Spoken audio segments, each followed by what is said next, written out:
never asking you a goddamn thing.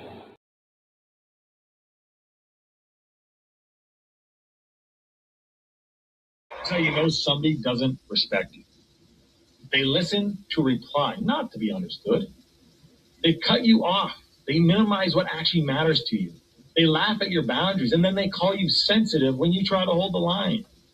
They show up late, they cancel last minute, forget the things you've told them, because in their world, your time, your energy, even your voice aren't a priority. They're just an option. You see, there are two kinds of people. Those who adjust when they realize they've actually hurt you, and those who expect you to adjust so they don't have to change. You don't need to be disrespected loudly to be disrespected deeply. Sometimes you'll see it. It's just in their tone, in their patterns, in the silence after you're known. Respect isn't what they say when they're watching. It's how they act when they think you'll tolerate it. Own attitude towards the possibilities of peace, towards the Soviet Union, towards the course of the Cold War. Our muscle. It was a way of making me feel that they were a part of me. You see it on the bridge. Wait, how they get it? If the government had to change the screw in the bridge, they had to shut it down. They got state troopers out there. They got lanes closed. They got their strange machines. How did they get up there? What up, good people? Peace, blessings, glory, praise, and honor to the Most High. Happy early Wednesday. Some of you are going to be seeing this a day ahead of schedule, which is okay. I got Sydney in the building. Shout out to my poets, writers, content creators. Thank you all for being here and gracing us with your presence. You know what time it is. You know what this is about. You see the title. I'm going to turn this over to the one and only and let her cook and do her thing. Grab your pens, your drinks, your snacks, get comfortable, and let's have a good show. Hello, everyone. My name is Sydney, and I am not excited to talk about this because it is a tragedy for the people in the area. But for those of you that know me or those of you that don't, I love to talk about natural disasters and how they impact human lives. I also like to spread information about safety. So when these earthquakes happened recently, I felt that it was really important to talk about. I'm going to start talking about the Venezuelan earthquakes, but I also, towards the end of the stream, I'm going to be talking briefly about the heat waves in Europe as well, because that is happening currently, and I think it's important to get that information out there as well. So I'll also cover that towards the end. So first of all, Venezuela just suffered from 2 strike slip earthquakes in northwestern and central Venezuela on June 24th this year. Both of the earthquakes were centered around Veros, I believe is how you pronounce it, which is part of I'm going to butcher these names, and I deeply apologize if you're from there. Yaracuy or Yaracuy,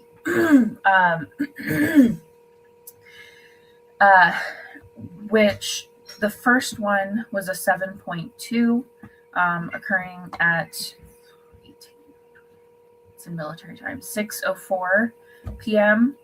And then 39 seconds later, the same area was hit by a 7.5 earthquake. Both of these earthquakes were extremely devastating, particularly in the cities of La Guaira and Caracas. So far, experts, people who are, I forgot the rescue workers and the government is saying that about 1,700 1,719 people have so far been killed.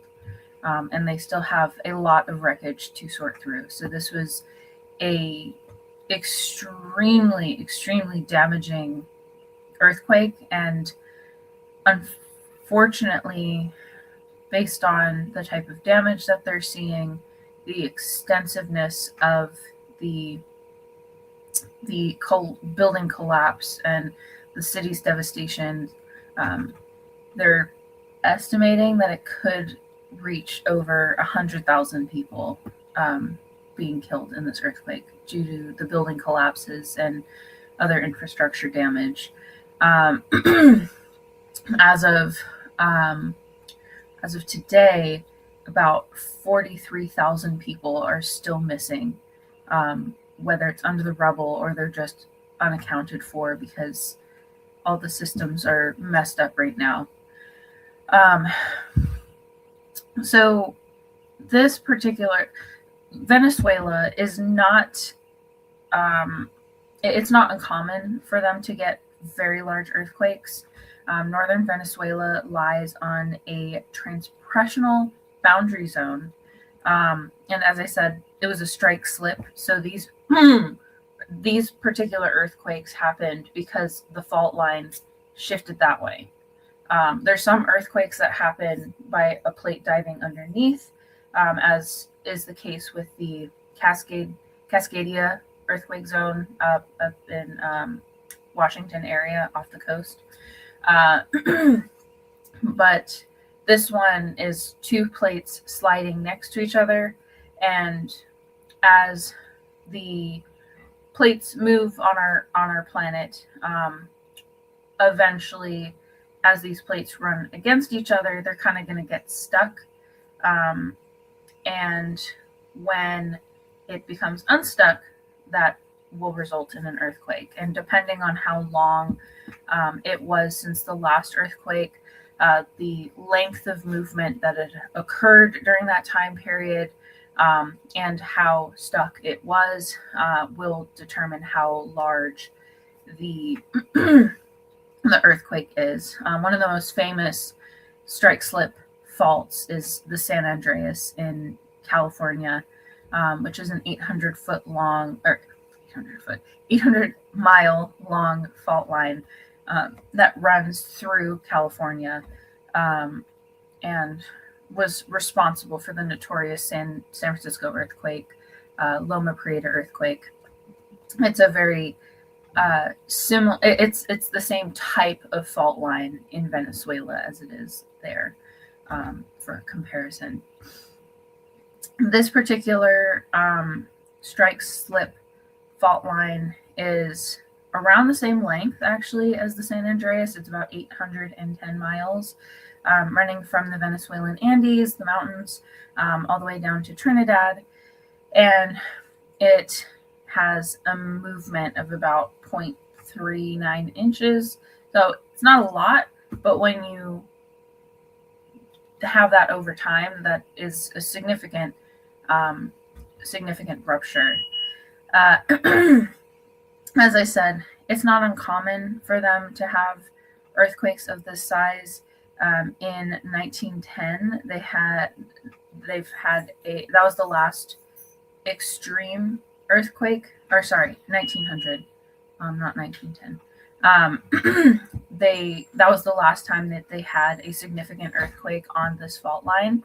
That one was a 7.7 that struck near Caracas.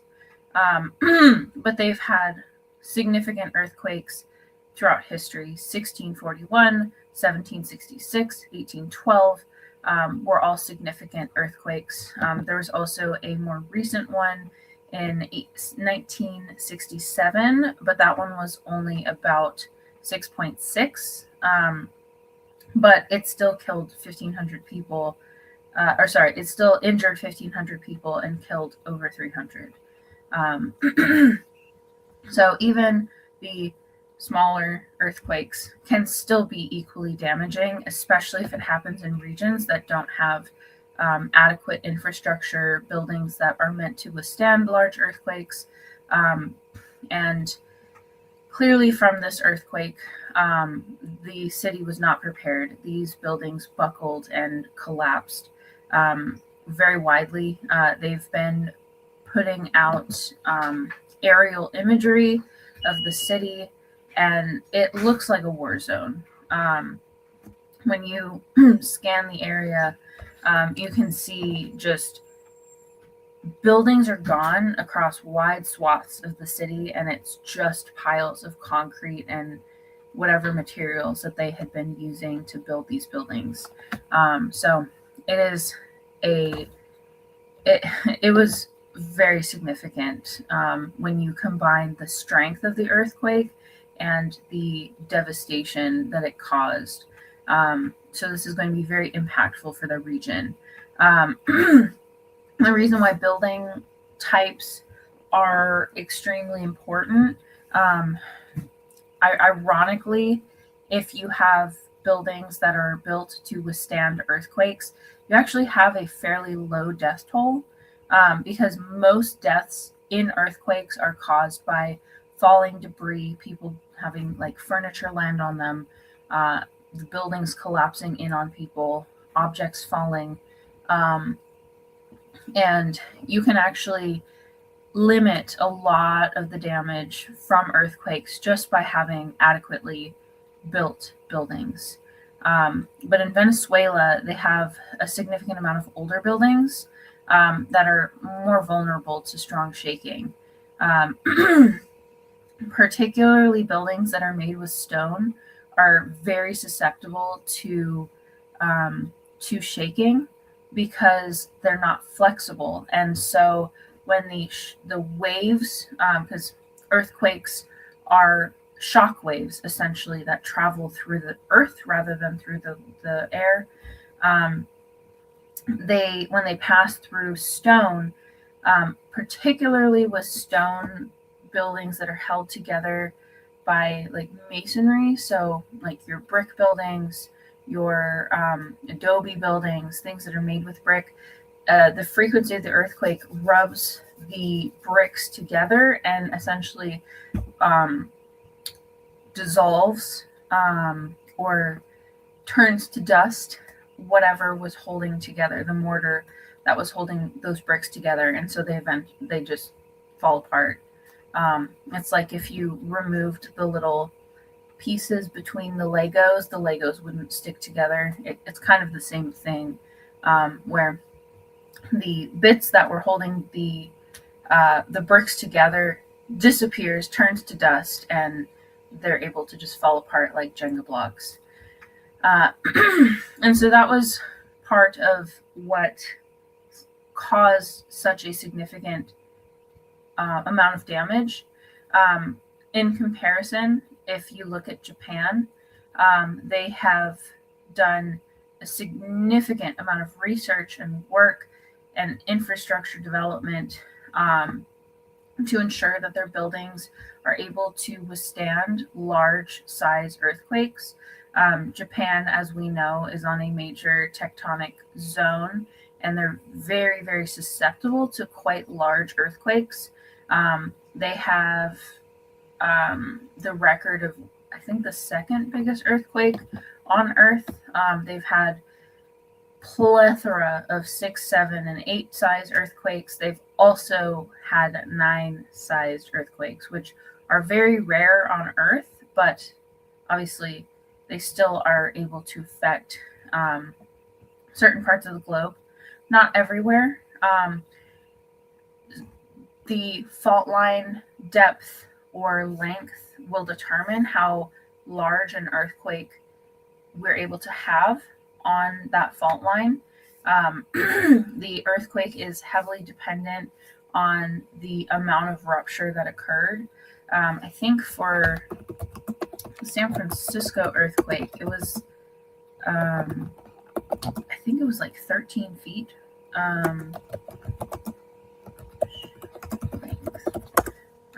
Double check. It was 25 miles. Yeah. So that 25 miles of that fault line was able to cause a 7.9 earthquake. So just slightly bigger than this particular earthquake. But the other reason why this particular event was so deadly was because they had twin earthquakes. It wasn't just one, they had two back to back. They had the 7.2 and then the 7.5 roughly 30 seconds later. And the reason why twin earthquakes are more dangerous, I'm sure you could probably assume why. But you're going to have that first quake that will make the infrastructure, the buildings, more vulnerable. It's going to cause preliminary damage. But when you get that second quake, which is also larger,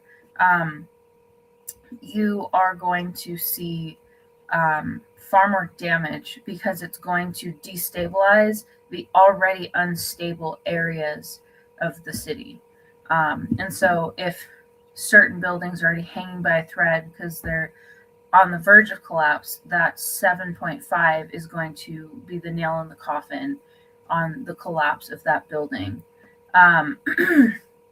They do suspect that these two quakes happened on separate fault lines, but that does make sense because oftentimes when you have shifts in one fault line, because all these fault lines are connected, you're going to end up seeing another earthquake happen. It's not been proven, but just from my own research and extensive exploration, I have noticed that I'm focused very much on California, so that's why I'm going to be using examples from California very often, but this does happen in other places, obviously. But in California, within a year or so of us having a earthquake on one area of the San Andreas Fault, you'll often see an earthquake in a different area of the state. And scientists are always very moderate with their assertions, because obviously we don't know everything, and scientists don't ever want to come off as knowing everything. If there are people that are saying for sure this is related, don't trust them. I would always trust the scientist that's more calculated with their explanations. And oh my goodness. And causation, I forgot what the quote is, but like correlation is not causation. Just because they look like they might be related doesn't mean that they are. But because of the both regional, what's the word I'm trying to use? My brain is not working this morning. The proximity, because of the regional proximity as well as the time proximity, it is highly related. It's highly likely that these two are connected, related for sure. They're saying that the 7.2 is definitely a foreshock of the main shock. A lot of times, not always, but most of the time, there are precursory earthquakes that happen before a larger earthquake, because it's kind of like the fault line is starting to move, it's starting to get unstuck, and then you'll have the final break. And that is kind of what happened here. And since they're on those two separate faults, as I said, they're all interconnected. When you had the movement on the one fault, it triggered movement on the second fault line. One of the misconceptions, and it's hard to fathom, it sounds like they're close in size, 7.2 to 7.5. Just from the numbers and how we interpret it as lay people, it can seem like, oh, they're not that much bigger, they're probably the same size. But what people have to realize is that with magnitude, with the magnitude increases in earthquakes, a 6 is actually, or a 7 is actually like 1,000 times stronger than a 6. So with a 7.2 to 7.5, the 7.5 is actually 3 times more powerful than the 7.2. So it's a quite significant jump, even though the numbers look like they're close together, and it might seem like they would actually be similar sized. But in fact, it is significantly larger. A 7 the Loma Prieta was a 6.9, and that was able to buckle freeways, and that was 3 times less powerful than the 7.2. So you can probably imagine the type of devastation you can expect from, like, with the 6.9 to the 7.5, that would be 6 times more powerful. Yeah, so you can imagine like 6 times more damage. Not to mention it's coupled, so you have 2 of these events at the same time. They're still trying to figure out what happened geologically. It does take time for scientists to kind of understand what happened.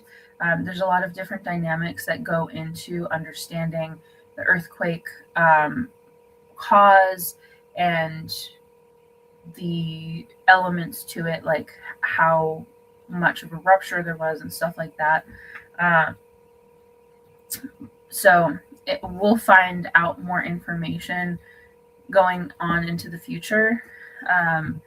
But yeah, just from the devastation itself, it's very, very clear that this was a significant earthquake. And unfortunately, because of the region that it happened, the civilians themselves were also not very prepared for this event, both, as I mentioned, with the buildings, but also with the response.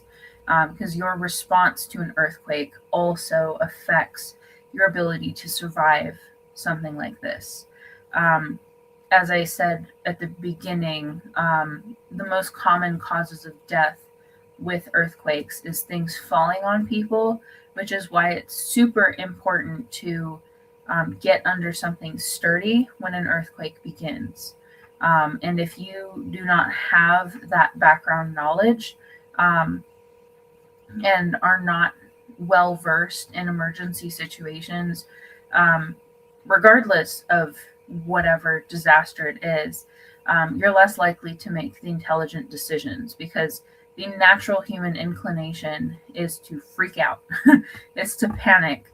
I myself, when I was in 8th grade, we went through a 5.2 earthquake, which lasted less than 30 seconds. It literally sounded like a large moving truck drove by our house, and it kind of shifted the walls, so you could hear the creaking and like the cracking of some of our plaster walls, but it really was not very impactful at all. 5.0 earthquakes are typically under 30 seconds long, usually around like 15 seconds long. The Loma Prieta, which was a 6.9, that one was about 45 seconds, I believe. Let's see.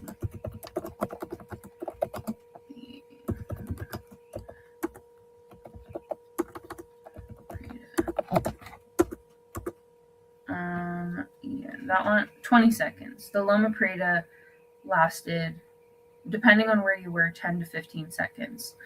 Because your distance from the epicenter will also affect how the earthquake impacts your area. Also, the material that your house or buildings are lying on will also affect the significance of the earthquake. For example, parts of California are on landfill, where they basically like took dirt and filled in the wetlands. Or if you're on certain types of soils, certain types of rocks, they affect how the waves travel through them differently. And so you can get more shaking even with a lesser earthquake if the ground is looser, because it allows more movement within the ground, and doesn't propagate the same as if you were going through solid bedrock. Solid bedrock will allow the waves to pass through without transferring up to the surface. And you'll have less surface faulting where the ground itself breaks apart into puzzle pieces like we see in some of the much, much larger earthquakes. The San Francisco earthquake, which was a 7.9, I believe, was, I think that one was 45 seconds. 7.9. It was, I think, 42 seconds. And that ruptured around 300 miles of the fault line. And then in comparison, again, the largest Japan earthquake lasted over 10 minutes, I believe. Let me double check.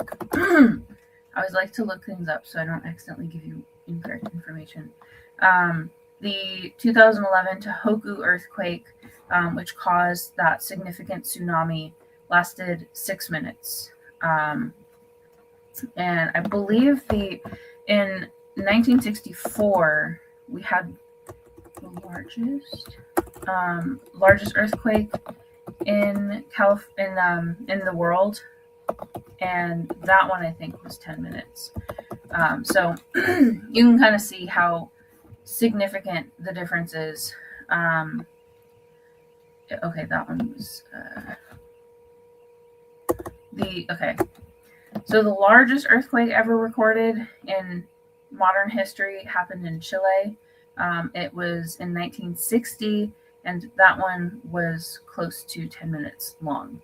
And that is additionally why large earthquakes are so damaging, because not only is it a larger shock wave affecting the earth, the shaking is a lot more noticeable and defined, but it also is longer. And so if you shake a building for a longer period of time, you're more likely to accrue significant damage on that fault line. Let's see. I think the Venezuela earthquake was roughly 20 to 30 seconds. The 2 minutes. The Venezuela earthquake that we just had lasted about 2 minutes. So you can imagine 2 minutes. Doesn't sound very long, but if you're in an earthquake for 2 minutes, that is going to significantly increase your panic and anxiety. And if you don't have background knowledge and how to protect yourself, and you don't know what to do, you're far more likely to make rash decisions and freak out.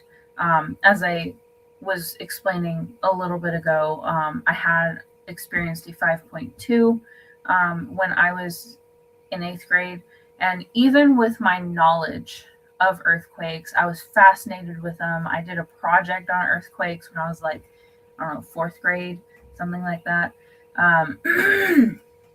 I panicked. I cried, and I remember being upset with myself for crying because I thought, well, I should be enjoying this because of my interest in earthquakes. But it can be a very visceral experience to go through an earthquake, particularly one that is violent. And so that affected the death toll because people were not prepared for an earthquake of this size. It had been a while since they had a large earthquake in this area. And so it wasn't really in people's minds. If we had an earthquake in California, scientists are saying that we are far better prepared for earthquakes in California than they were in Venezuela. Another example, in Japan, they expect these earthquakes frequently. They very often have 6, 7, 8s. But the people knowing this and it being such a part of their daily experience, or at least general day-to-day life, the knowledge that this can happen, and it happens all over their islands, people are a lot more prepared. And I've seen videos of people in Japan going through these large earthquakes, and they're just sitting at their desk, like going with the shaking. And so that element of fear can significantly affect the people's response to these earthquakes and their ability to kind of recover post-earthquake. When we had the 1906 earthquake in California, I've read a lot of reports on what it was like post-earthquake, and a lot of people were dazed, confused. They didn't know what was happening. People were like wandering aimlessly on the streets because they had no clue what had happened, what to do. This was the first major earthquake that affected a major city in California, and it was very devastating. I would compare the damage to the Venezuelan earthquakes. It leveled buildings. A lot of them were made of brick and mortar and stone. Also, a lot of them were made of wood, and because at the time we used mostly flames to light our homes, they didn't really have a lot of electricity at infrastructure at the time, but they also had a significant fire event as well, triggered by the earthquake. And so they had what I at least would call comparable devastation in the destruction of the city. So, yeah, to summarize, Venezuela's effects from these earthquakes were caused by multiple different factors. One, the fact that you had two very large earthquakes in proximity to each other, both time and space. You have a city that has not had a significant earthquakes since 1960s. And so a lot of the people alive today had not experienced a major earthquake. That was 80 years ago. And so anybody that experienced that 60s earthquake, they probably even forgot what it was like themselves. And most of them would have been, by that point, like at the very least in their 80s. So yeah, a lot of the people were not prepared. And then on top of that, you have a city that was not built to withstand earthquakes. In Japan, where they've done all that significant work on their infrastructure, you can actually have buildings that, even in a 7-8, the buildings are kind of swaying back and forth because they put them on almost like springs. And so the building itself moves, but it doesn't allow it to collapse. They've used certain materials within the building, primarily metal, that also allow for twisting and movement without it actually collapsing. Because, as I said, when you have waves moving through solid stone or through stone held together by mortar or concrete blocks that are put together and stacked to create these buildings with rebar and stuff like that, they will twist with the earthquake and it'll basically rip the building apart. Earthquakes are very much capable of ripping up streets, pulling apart rocks, um, bending rebar. So if you are in areas that have significant earthquakes, it's very important to create buildings that actually are able to absorb the shock waves rather than having it pass into the building. And as I said, like, I've seen people in significant earthquakes in Japan that are just kind of like riding it out as if they're used, because they're used to it, and their buildings are far safer, so they aren't as panicked.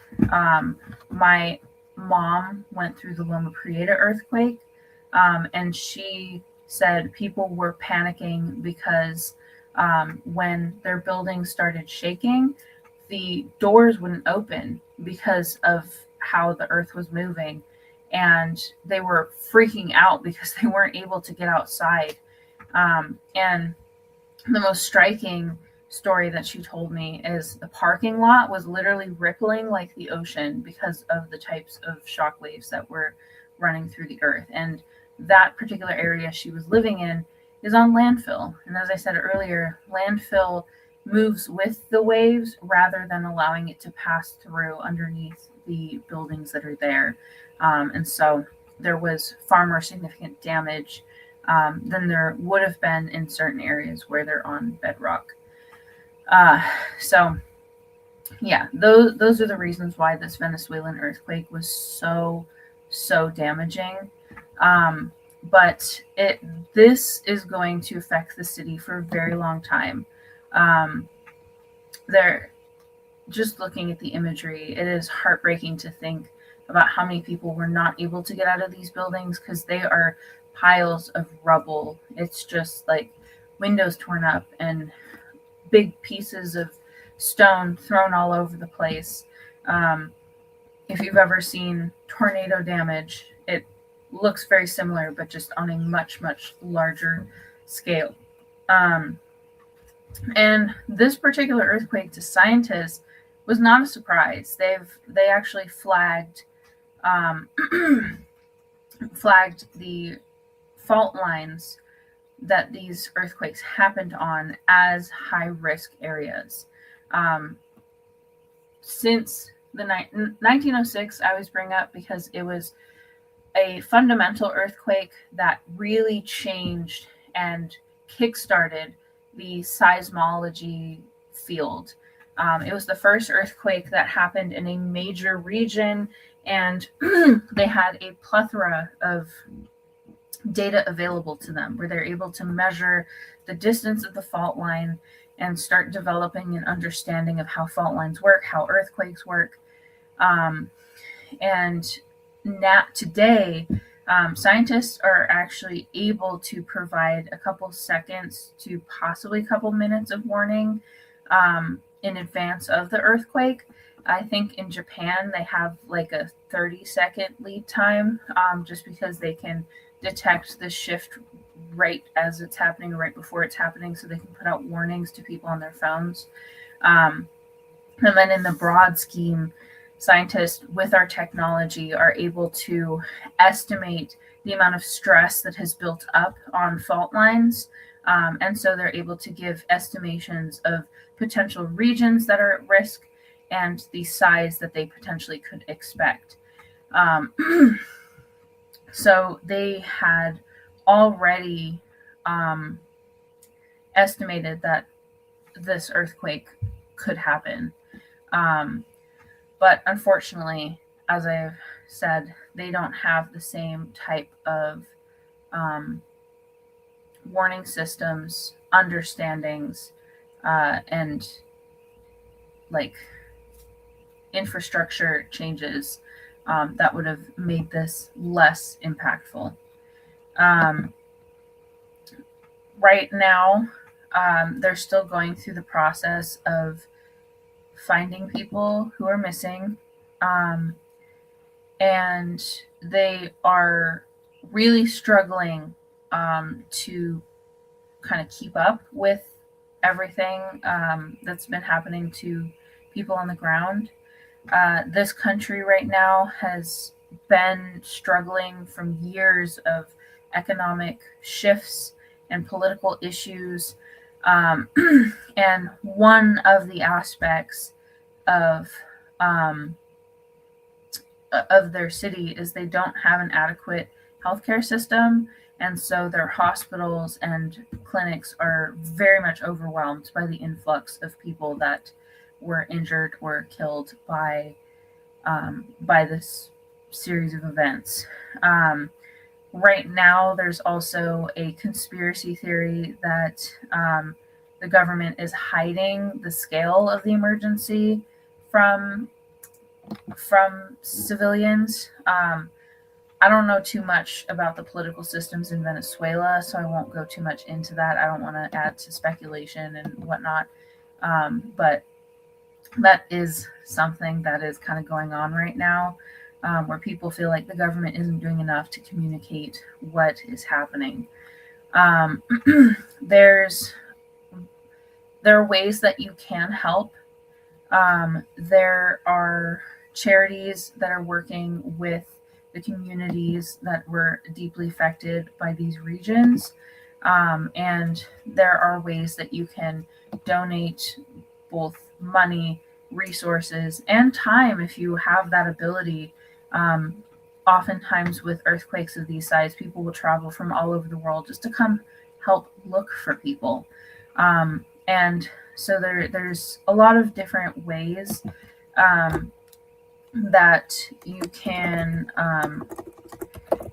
help out people that are there. So if you're able to, there's a couple different organizations that I would suggest. One of them is I had my article up, and it is CRS, which is the Catholic Relief Services. You can donate to them, and they are sending in supplies, emergency assistance. It helps open shelters for people that are displaced and have lost their homes. They provide safe water, because that's another aspect of earthquakes, is they very easily disrupt the other forms of infrastructure, access to food, access to water, access to healthcare. Roads are damaged, so people can't travel. Communication lines have been disrupted, so they can't communicate with family members to let them know they're okay, or to find members that are missing. And so the Catholic Relief Services are taking donations, monetary donations, and I think that they would also take physical donations, especially if you are in those areas. That's one place that you're able to donate to help protect people. There's also CARE. They also are taking monetary donations, so they can do very similar things to the Catholic services that I just mentioned. They're providing hygiene kits, safe water distribution, health services, meals and food baskets. And this one I like as well, because they're also providing safe spaces and trying to prevent violence against women and girls. Because unfortunately, with large disruptive events, whether it's war or natural disasters, women and girls are more likely to experience violence or other things, if you get my drift, because a lot of them lose their homes, they might lose their spouses, and so they're vulnerable to people that are predatory. So one last one is UNICEF. This one probably is the most notable or most well-known organizations. They are often they very frequently go in and help people during disasters, and so they are also making sure that emergency support is available to families and particularly children. So that is, again, another organization that you can donate to help people suffering from these twin disasters.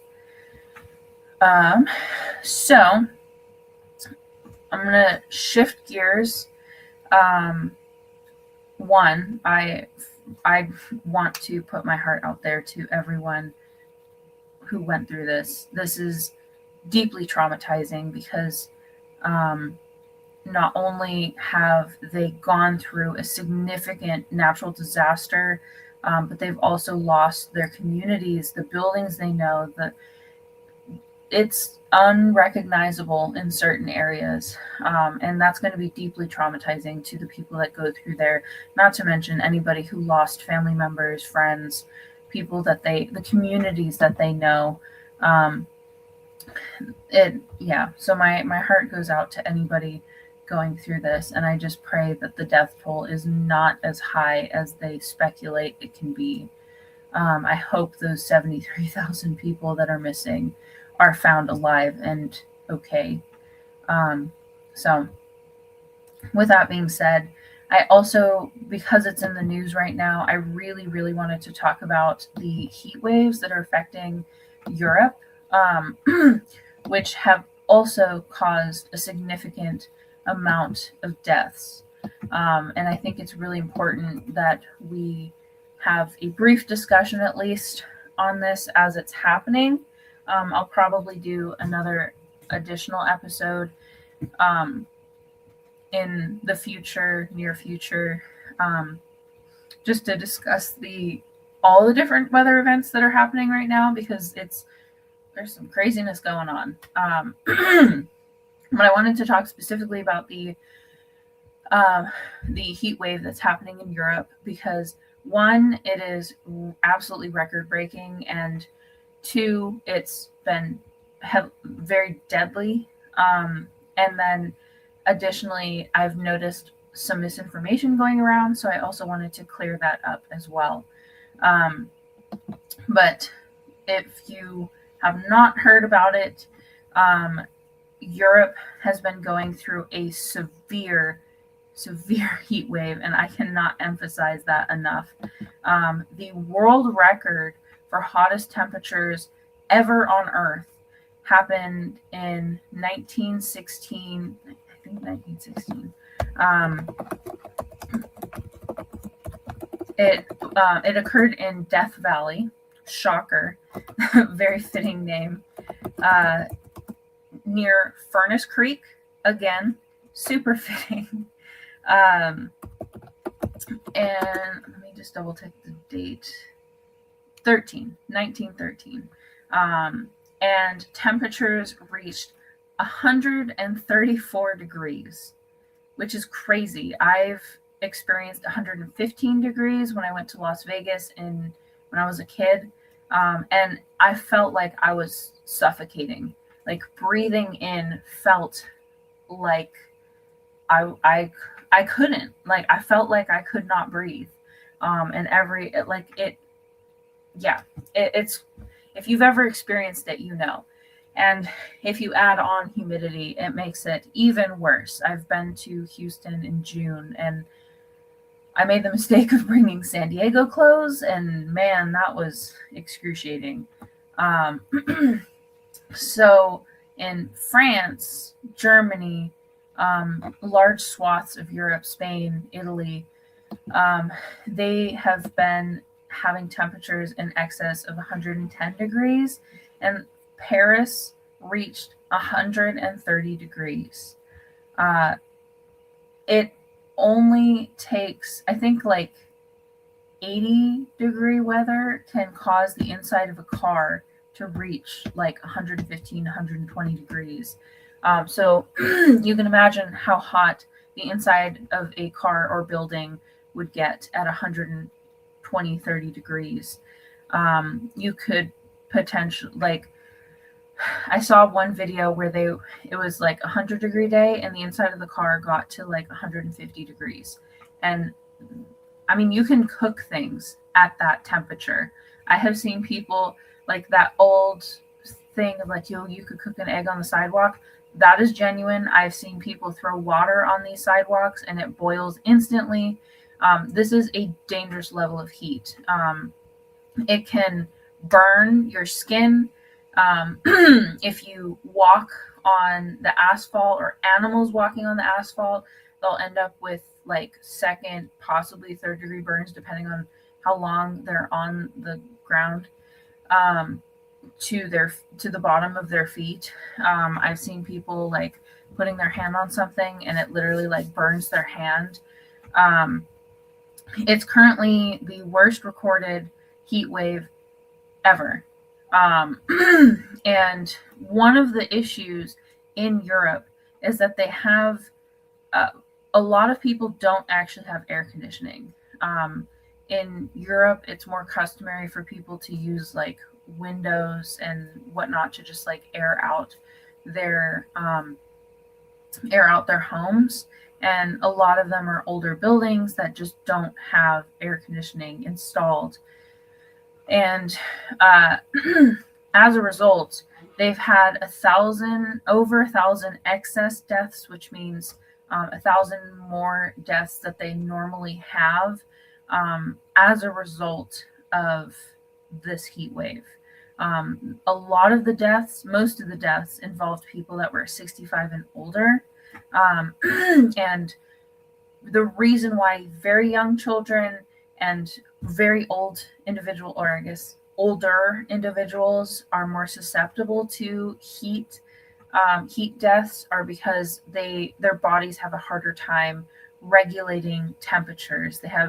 Their sweat glands have changed, their metabolism has changed, and and so they are again more susceptible to this lingering heat. Another issue that's been occurring that has contributed to these deaths is there's a term for it. I forgot what the term is. Something summer. Anyway, if it is hot enough, and if the wind systems and stuff are not helpful, basically, you can actually have these hot temperatures extend into the night. And if your environment is not given the chance to cool off at night, you're at a higher risk of a bunch of different things, most notably heart attacks, because the body, like at night, your body cools down, and just the mechanisms of sleep are dependent on like cooler temperatures to do all of the stuff that sleep does for us.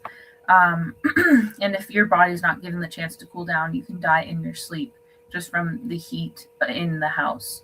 And then also, because you are not conscious, you're not able to respond to that heat. And so a lot of people have been dying in their homes in the middle of the night because of the significant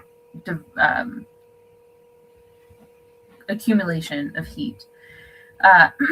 Also, cities are far more dangerous during heat waves than countrysides, and depending on the type of suburbs, because of the way cities are built.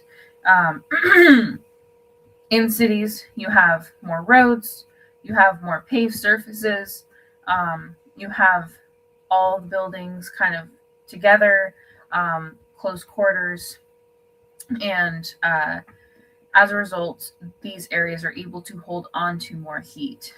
As I hope all of us know, darker surfaces absorb more heat, not to mention most roads are made of asphalt, tar, sometimes other material like rubber, stuff like that, but they're usually black, and as a result, they get significantly hotter than other types of surfaces. If you have plant matter surfaces, lawns and whatever, they're able to mitigate the heat better There's more moisture within them. The color also has an impact. So when you have just tar and like hot, heat absorbing surfaces, you're going to have what's called the heat island effect, where the heat literally goes back into the air from the ground.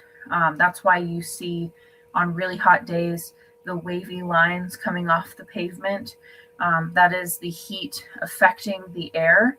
And so you're literally seeing the heat rising back out of the ground.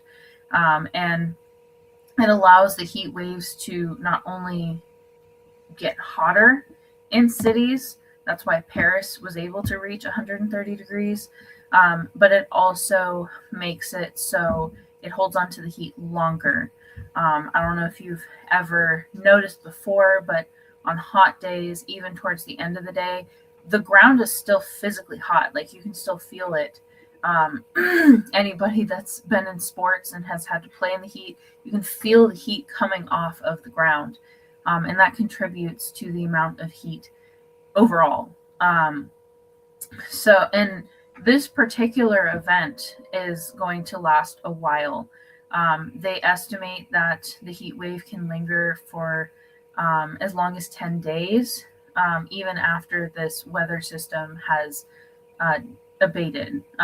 Heat waves, just like storms, are caused by particular processes in the environment or in the atmosphere. Oftentimes they're caused by a low pressure system sitting on a certain area for a long period of time, because it basically like compresses the air into the ground. And when you have the sun coming through, it allows it to kind of cook the ground. And besides it being deadly, it's also significantly affecting the infrastructure as well. They have had to close trams and trains because it's affecting the tracks. The tram in Germany, in Leipzig, the tracks themselves, because they're made of metal, expanded and disrupted the ability of the trains to actually travel on them. So they had to close down the entire system.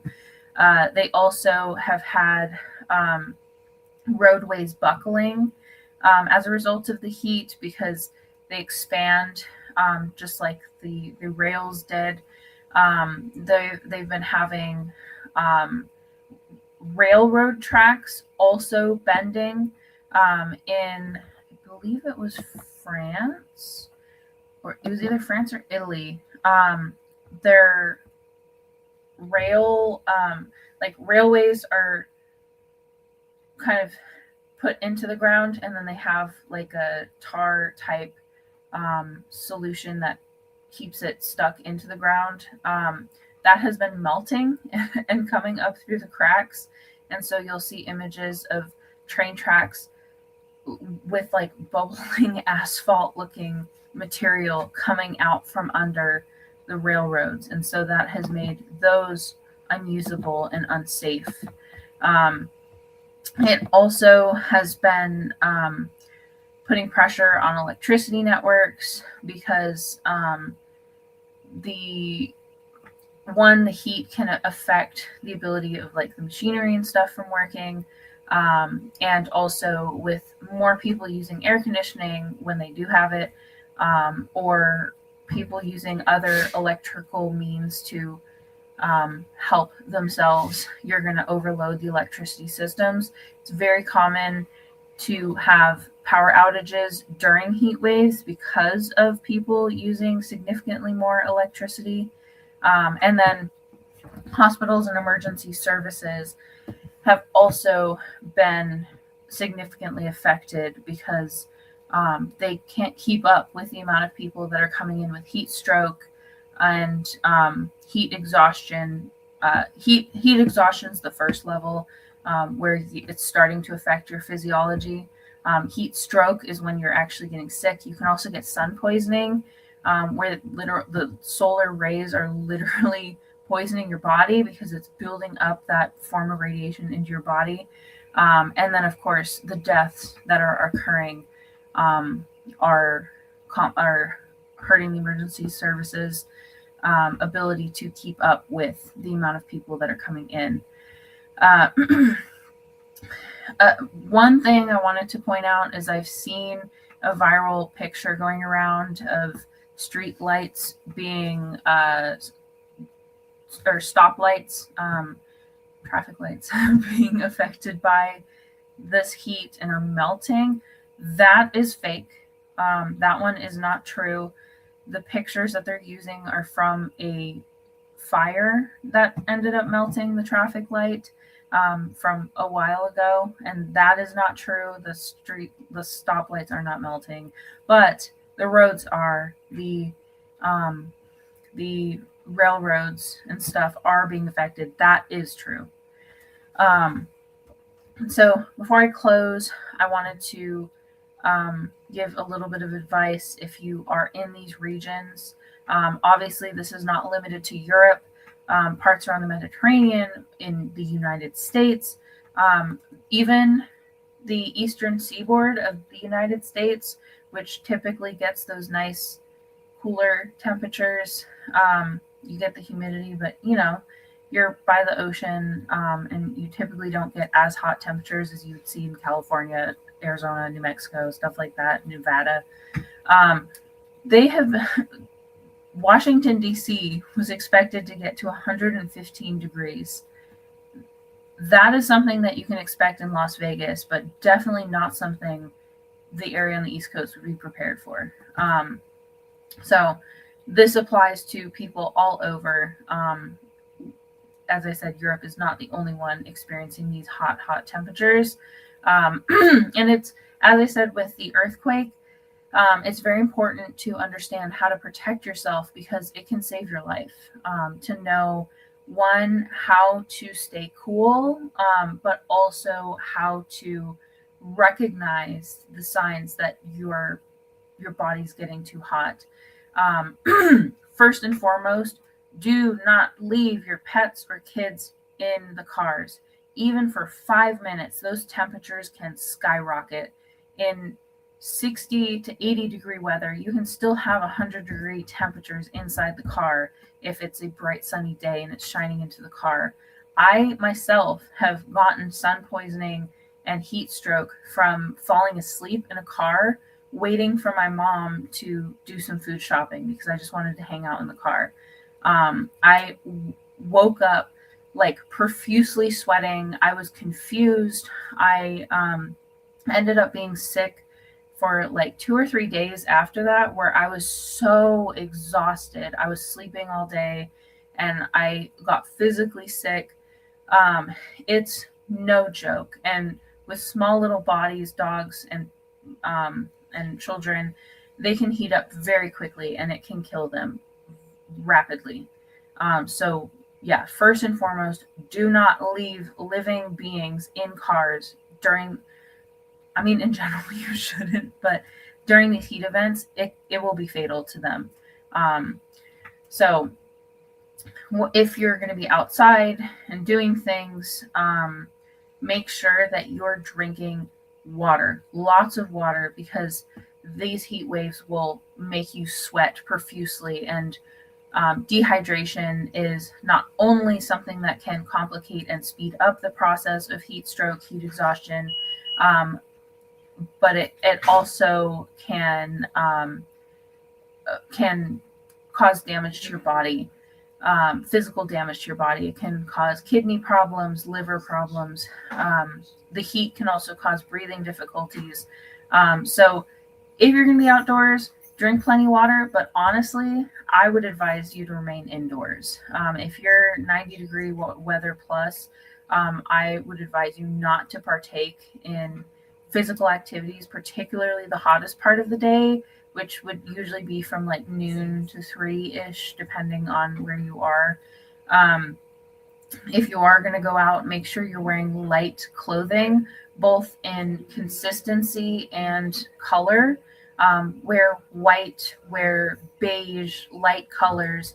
materials like linen, and like the more lightweight fabrics. Um, and then if you have family members that are elderly, or that you know, or neighbors that are elderly, um, or people that you know don't have air conditioning, check in on them. Make sure that you are keeping in contact with people that are more vulnerable to reduce the risk of unknown deaths as a result. Um, if you don't have access to air conditioning, um, or like if you're homeless and you don't have access to um, the indoors, they a lot of places do have cooling centers where they dedicate like a gym or a large space to just cooling and have water available and sometimes food and stuff like that. Um, if you need them, try to find something like that. That can help you. And if you start to experience these signs of heat illness of various types, or if you're having breathing difficulties, heart problems, go to the hospitals, and be very, and if there's somebody around you that is starting to experience confusion, fatigue, they're passing in and out of consciousness, they are sweating profusely, or worse, if their skin is dry. Once their skin is dry, that means like they're basically dehydrated and they're overheated. If they show any signs of like brain dysfunction, take them to the hospital immediately, because heat can be deadly. You don't have to be in a car for it to be deadly. Hikers die from heat exposure. Even people that are professionals, it can make you confused and walk off the trail, or your body just is not able to keep up with what you're doing. And if you're exerting energy, doing sports, hiking, biking, whatever, you're going to get hot even faster, because, when we exercise, the internal body temperature increases as you're burning energy burning energy off. So it's very, very important to try and limit your activities during heat waves like this. And lastly,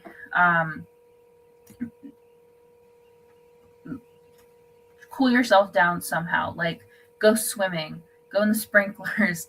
I've seen a video recently in Spain, I believe, where there was a guy just standing in the town square area with a hose, and he was just spraying people as they walk by.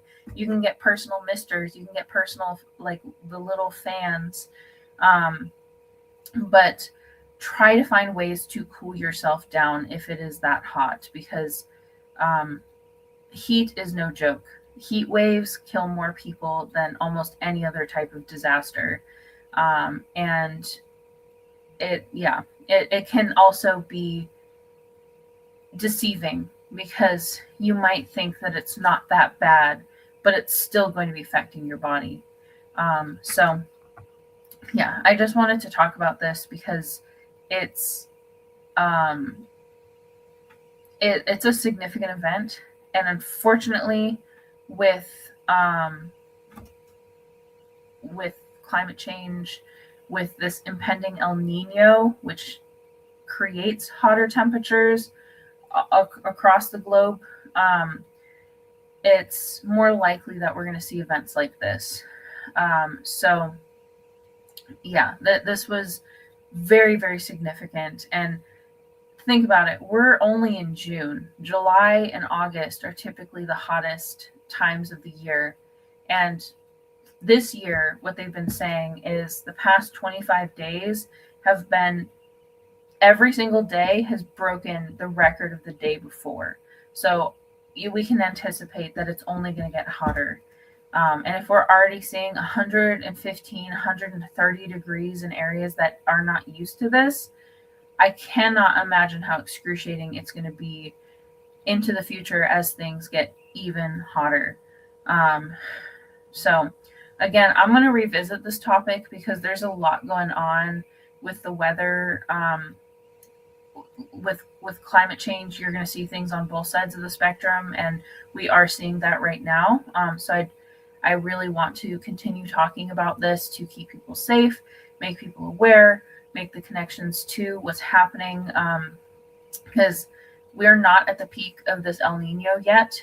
And so we can anticipate that it is going to get worse. It is going to get hotter and more dangerous. And 1,000 people have already died. We're probably going to see more. And if I can help and reduce the impacts on people, I would love to do so. So I will continue to talk about this and all of the different events that are happening throughout the summer. Other than that, I pray for anybody going through this. I personally hate the heat.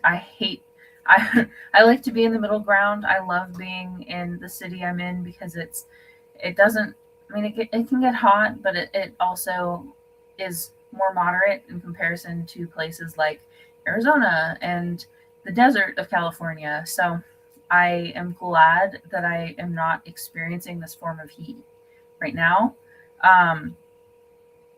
But I just pray that everyone stays safe.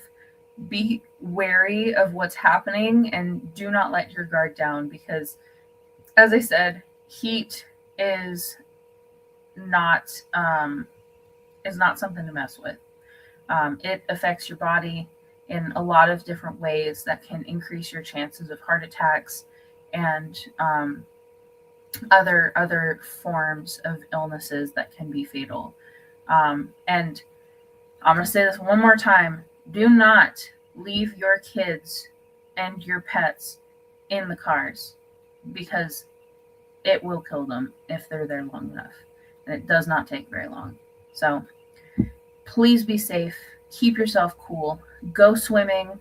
Don't go hiking. Drink lots of water. If you need it, find a cooling place, cooling shelter, and be safe. So thank you guys for watching. I hope that this was useful information to you and encourages you to be more thoughtful during these types of heat waves.